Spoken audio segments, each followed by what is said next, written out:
All right, good morning, everybody. Thanks for your patience. I messed up the timing a bit, so appreciate that. Arna, good afternoon, good evening. How are you? Yeah, hello everyone, and Travis, thanks for arranging the session again. Yeah, I don't know if anybody's got any energy after just an incredible week. Every day you wake up, it was quite a lot to digest. So we'll try and touch on some of that there.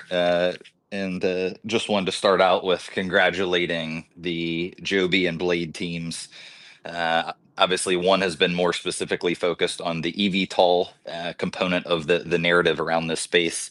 The other, um, more using this term of air mobility or urban air mobility, using the current equipment, helicopters, seaplanes, turboprops, and fixed wing aircraft, including jets.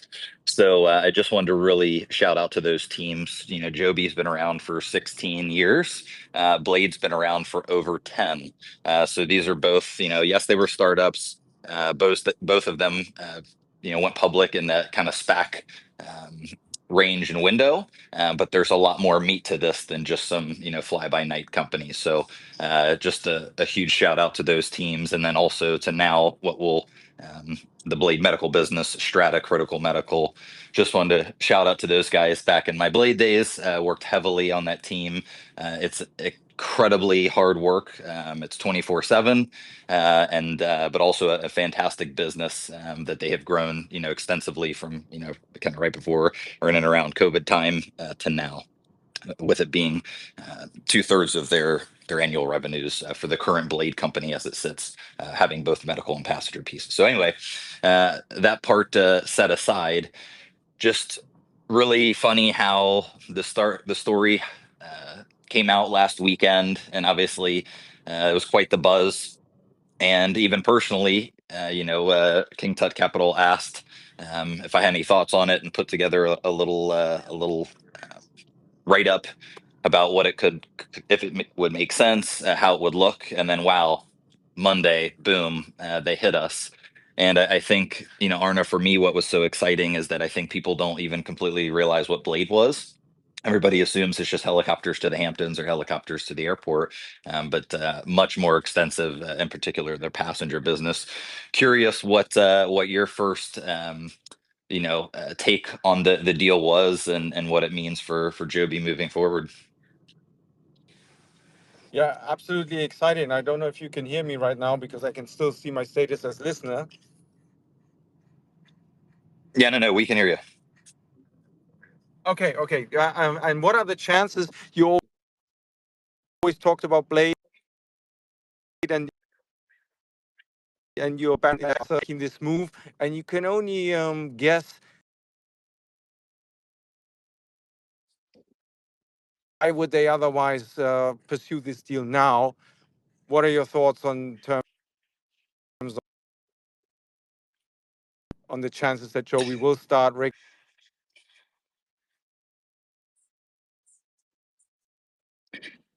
Sorry, Arna, you're cutting out, but I think I caught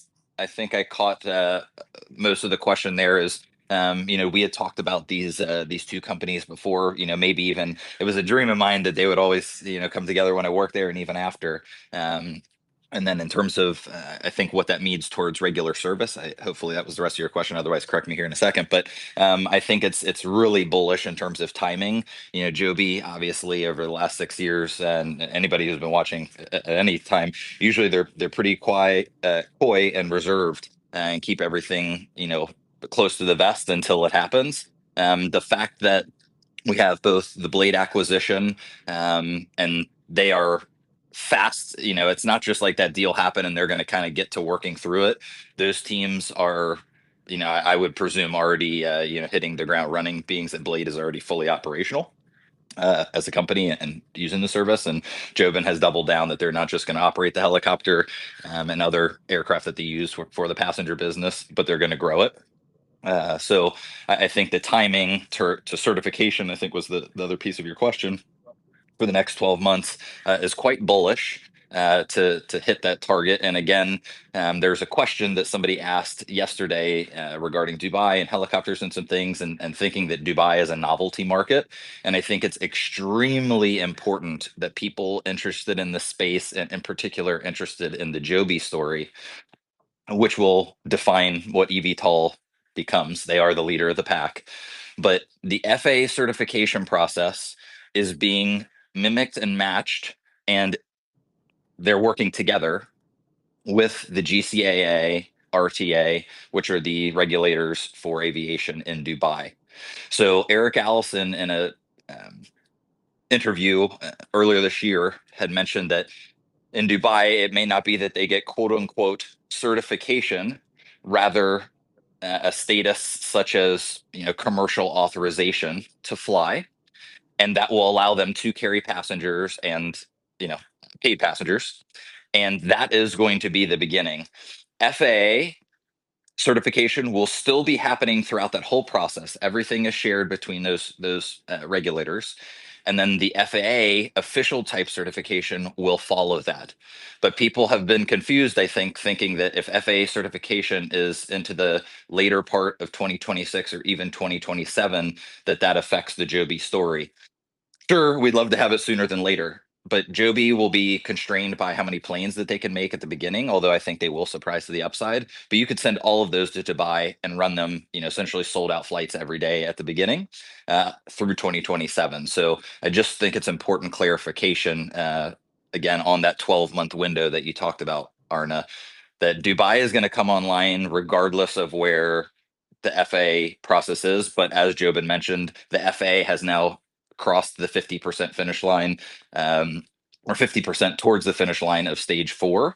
And we know that stage 5, it looks like it's 0 to 100, but it's going to happen like 0 to 100, because stage 5 is just the FAA grading the paper. All the flight testing, everything else will have already been done. So really excited about the timing of this acquisition. It gets just as a joke, but being pre-revenue was so last week. Joby is a revenue-producing company now. They had a little bit of revenue previously, but Blade's passenger business annually makes about $100 million. So just an incredible turning point for both companies. But the Joby story, they poked the bear and the sleeping giant has woken, and they will lead the eVTOL space, both now and I think into the foreseeable future.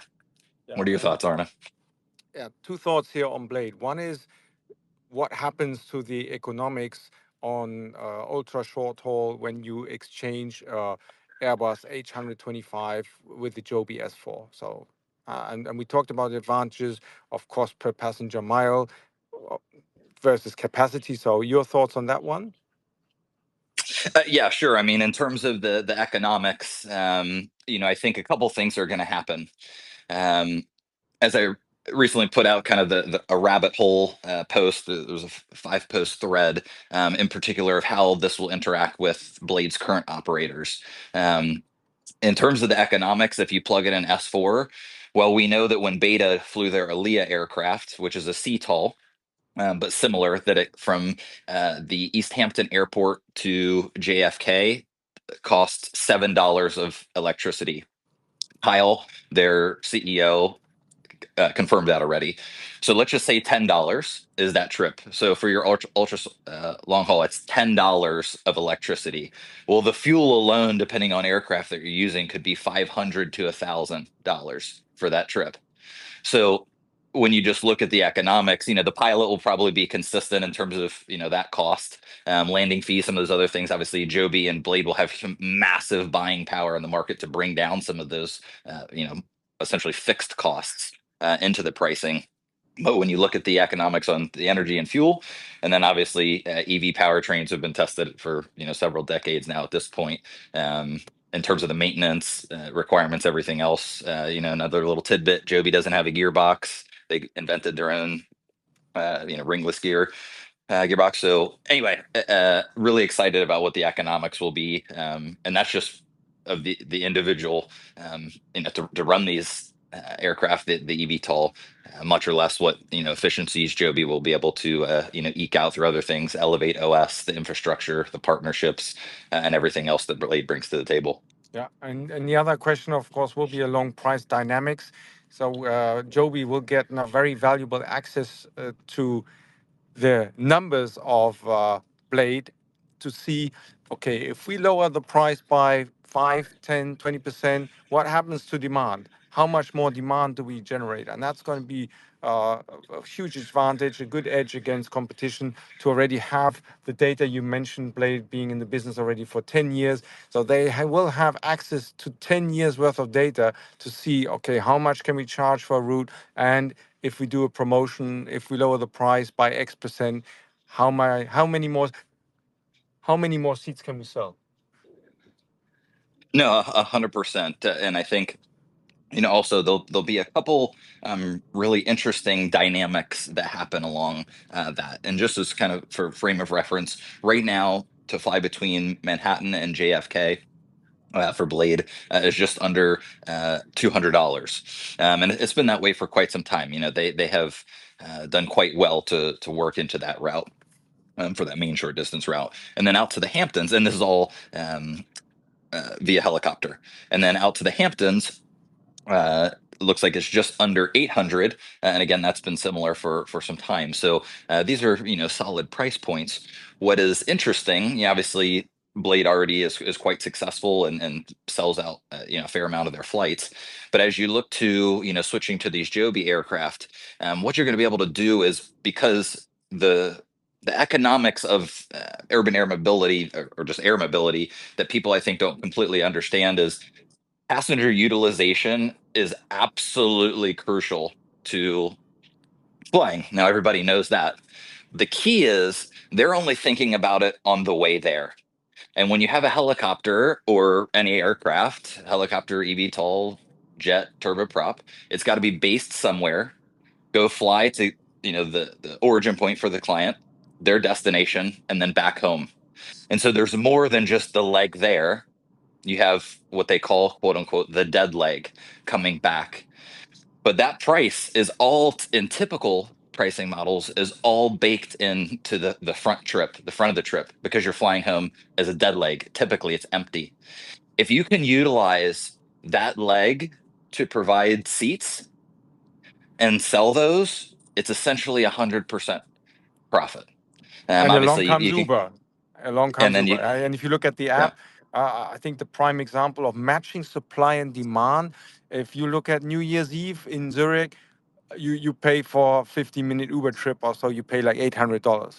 Why? Because Uber is making sure maximum demand, that there is also the maximum supply. So anybody with an Uber license being able to earn greater $1,000 per hour is going to be in their vehicle and offering their service. So the magic hand matching supply and demand there, that's what's going to make a huge difference going forward, and very exciting. Yes, and I think, again, when you talk about just the layers of the strategy, I mean, this it might even be beyond 3D chess, and I think that the Blade move really was that. Um, Rob, the CEO, uh, he has always talked about this. I mean, that's how I even learned about Joby. That's why this was, such a beautiful story. Is my first day at Blade was when I heard about eVTOL and Joby, and that was just broadly because they've been the leader in the space. So when you think about how this story plays out, he kept saying in all the interviews, this is going to accelerate air mobility rapidly, and he just kept hounding on that point. And I think that's because he understands that the helicopter business, I mean, I was just this is just back of the napkin math if you think about it. The Blade overall business prior to that acquisition was worth $300 million market cap.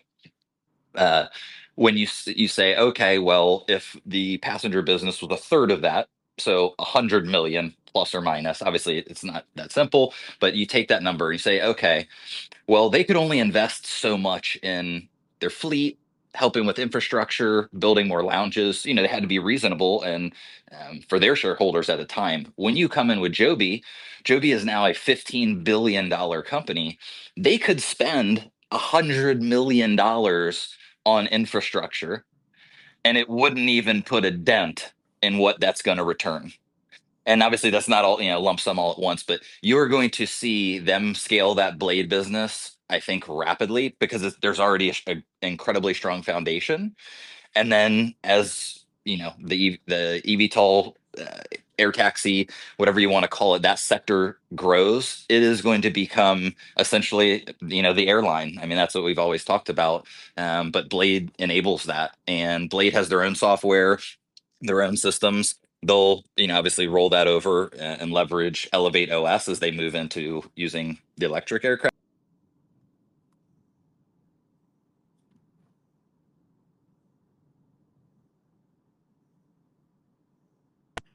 So I think it's really exciting, what this people are, it's exciting news. It's exciting this week. I'm so thankful, happy for the teams, but man, the story, we are really just beginning. Yeah, and talking about margins, you mentioned the dead legs, which obviously there is a lot of room for improvement and higher efficiency, but also using the infrastructure. You have ground staff, you have air traffic control.